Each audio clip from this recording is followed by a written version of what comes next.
वालेकुम अस्सलाम। Thank you so much, आपने इतना बड़ा इंट्रोडक्शन करा दिया नोई भाई। जो सच है बेटे, थैंक यू, और यही सच है। थैंक यू सो और मच। ये आपको मैंने जब हम काम कर रहे थे, अगर आपको याद हो, उल्लू बुराई फरोख्त नहीं, मुझे भूल नहीं सकता। एक सीन था, 4 सफ़ों का वो सीन था, काफी लंबा, और उसमें आधे 2 सफ़ों में हम आर्ग्यूमेंट कर रहे हैं और 2 सफ़े हमारे रोते हुए हैं। इंटरकट में आना था वापस, तो मैंने एक एक्सप्रेशन दिया और उसके बाद इन्होंने जो उसका रिएक्शन दिया, उसके बाद जो मेरा एक्सप्रेशन आना था वो मेरे जहन से ही निकल गया, बिकॉज मैं उस एक्सप्रेशन में इतना फंस गया कि ये कैसे दे दिया इसको। और मैंने कहा कि मुझे ऐसा लगा जैसे मुझे किसी ने उठा के खिड़की से बाहर फेंक दिया। ऐसा नहीं, ये इनका नोई भाई आपका बड़ापन है। उस वक्त भी आपने सबके सामने, मेरा दूसरा प्ले था और आप ही रिहर्सल्स भी कराते थे, प्रैक्टिस भी आपके साथ होती थी डायलॉग्स की, आप कहते थे तो आप तो टीचर हैं और आप इतनी बड़ी बात कह रहे हैं, मेरे लिए इससे ज्यादा एहसास की बात नहीं हो सकती। Thank you so much. Thank you so much. Thank you. कैसे हो आप? मैं बिल्कुल ठीक ठाक, बहुत खुश। आप कैसे हैं? आप लोग सब कैसे हैं? हम सब बहुत खुश हैं और हम सब बहुत एक्साइटेड हैं और आपके आने से बहुत ज्यादा खुश हैं। हाँ हाँ, थैंक यू सो मच। और माशाल्लाह माशाल्लाह माशाल्लाह, हर खूबसूरत सीरियल और हर सुपरहिट सीरियल और पता चलता है कि इसके पीछे कौन है, इसके पीछे यमुना ज़ैदी हैं जी। और आप जो भी किरदार कर रहे होते हो उसमें आप इतना महव हो जाते हो, जो कि मैं अक्सर आपको मना भी करता हूँ, है ना, अगर आपको याद है।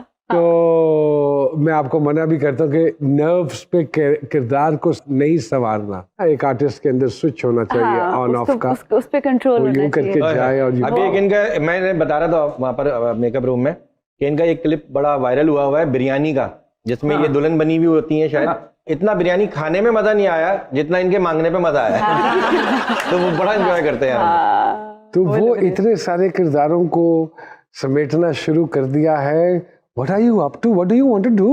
I don't know, मुझे नोई भाई ऐसा लगता है कि अल्लाह ने मेरे नसीब में ये प्रोजेक्ट सारे लिख दिए। मैं तो कुछ बहुत ज़्यादा कोई ख़ास प्लान नहीं करती हूँ, लेकिन आपको पता है आपके साथ मैंने काम किया ना, आप कहते हैं ना मोमेंट लिव करना चाहिए, बस एक्टिंग मोमेंट लिव करने का काम है। तो वो वहां तक पहुंची हूँ अभी। उस पे जो आप कह रहे हैं स्विच ऑन और उस पे कंट्रोल, उस पे अभी थोड़ी सी महारत हासिल करनी है। और हाँ, और ये कि बस आई थिंक ये वाहिद काम है जिसको मैं सबसे ज्यादा एंजॉय करती हूँ और मैं समझती हूँ कि मैं बेहतर कर सकती हूँ। मैं पिछले 35 साल से काम कर रहा हूँ और मुझे ये महसूस होता है कि जिस दिन मैं शूटिंग करके घर वापस आता हूँ तो वापसी पे मैं अगले दिन का सोच रहा होता हूँ कि सुबह मुझे कितने बजे जाना है, क्योंकि मैं उस काम से मुझे इतनी मोहब्बत है कि मैं एंजॉय कर रहा होता हूँ। बिल्कुल। सो ये लुक फॉरवर्ड होता है जी कि मैं कल जब जाऊंगी तो मैं इस सीन को यूं करूंगी, और कल मैंने क्योंकि ये वाले सीन करने हैं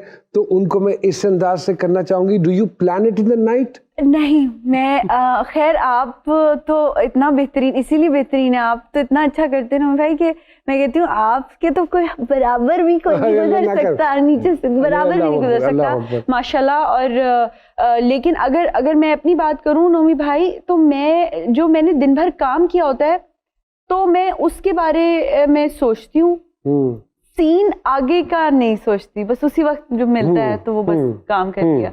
बट ये कि जो किया होता है उस पे खुश होती हूँ कि ये हो गया, अच्छा हो गया। But you look forward for the next morning. Of course, next day, next project ji. थोड़ा सा प्रोजेक्ट्स करते हुए अगर थक गए हैं तो मैं सोचती हूँ कि बस अब तो 6 महीने का ब्रेक होना चाहिए। 2 हफ्ते का ही छोटा सा ब्रेक लेके कहते हैं चले नेक्स्ट स्क्रिप्ट कौन सा करना है, तो इट्स लाइक दैट। तो हम लोग फॉरवर्ड करते हैं काम। इतना काम हो रहा है। Are you happy with the scripts which you are getting जी?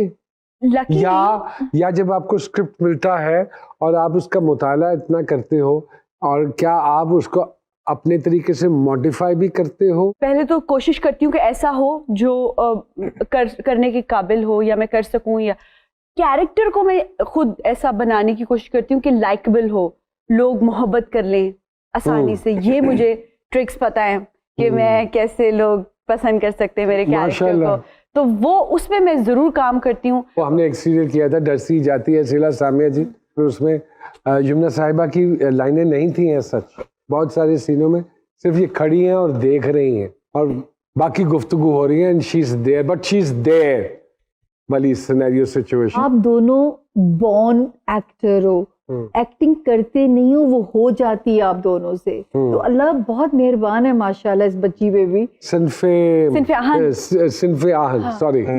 तो उसमें एक बड़ा मुनफरिद सा किरदार है, फोर्सेस में जाने की शौकीन लड़की। तो और पश्तून लड़की है। और पश्तून आपका माशा चौकटा भी पश्तून है थोड़ा सा। लेकिन दोनों का ही। मैं जब वो प्रोजेक्ट शुरू होना था तो मैं सीधा अमेरिका से आ रही थी और अमेरिका से मेरी फ्लाइट स्टॉर्म की वजह से हालांकि delay हो अमेरिका से कोई सीधा नहीं आता।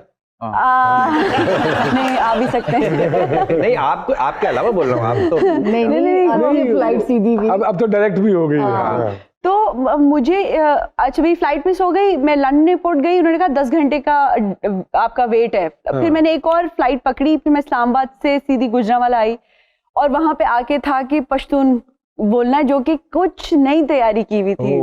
तो बड़ा मुश्किल एक तरह से, एक तो एक्सेंट बड़ा मुश्किल था, फिर वो सारी उसकी ट्रेनिंग बड़ी मुश्किल थी, लेकिन भाई मैं कहती हूँ once in a life time experience था और लोग पसंद भी कर रहे हैं और लड़कियों के लिए बड़ा मोटिवेशनल है, इंस्पिरेशनल है। तो I think Allah. How do you design your character? Nomi भाई मेरी ऑब्जर्वेशन बड़ी स्ट्रांग है, तो मुझे जितना एक्सपोजर थोड़ा बहुत है तो उसके हिसाब से मैं जो हूँ ना मेरी मेमोरी में आते जाते हैं कैरेक्टर्स।